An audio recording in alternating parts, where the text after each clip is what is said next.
ప్రియులారా, మన ప్రభు అయిన యేసు క్రీస్తు నామంలో మీకు శుభోదయం.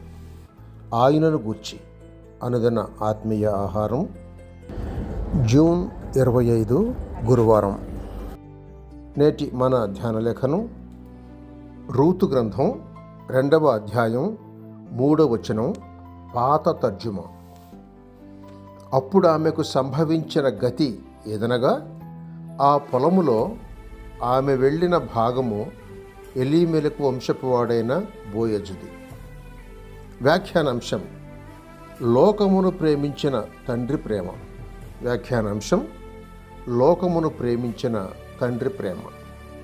వ్యాఖ్యానం: రూతు అన్యురాలు మరియు విధవరాలు. మూడవదిగా, ఆమె 10 ఏండ్లు ఒకనితో భార్యగా కాపురముండిన గొడ్రాలుగా ఉన్నది. అయినా చూడండి, ఆ పిల్ల మీద గొప్ప యెహోవా తన కన్ను ఉన్నది. ఎన్నో పొలములున్నాయి.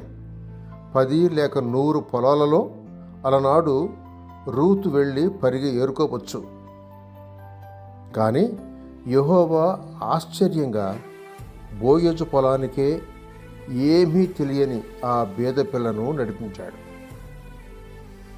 నేలను పడు ప్రతి పిచ్చుక తండ్రి సెలవులో ఉండగా, విధవరాలైన రూతు ఆ గొప్ప ప్రేమపూరితమైన కన్నులు గల తండ్రి గమనంలో ఉండలేదని ఎలా అనగలం? నశించిన దానిని వెదకి రక్షించుటకు వచ్చిన క్రీస్తును పంపిన దేవుడు ఆ పాతకాలంలో ఈ మోయాబీ పాపాత్మురాలను వెదకి రక్షించుటకు కార్యం సమకూర్చుచూ వచ్చాడు. స్తోత్రం.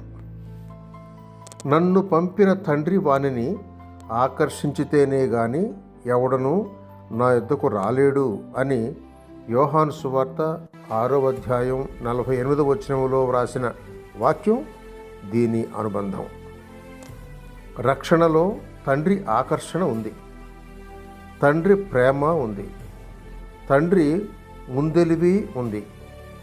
కనుక అపొస్తలుల కార్యములు 13వ అధ్యాయం 48వ వచనంలో నిర్ణయించిన వారే నమ్మిరి అని ఉన్నది.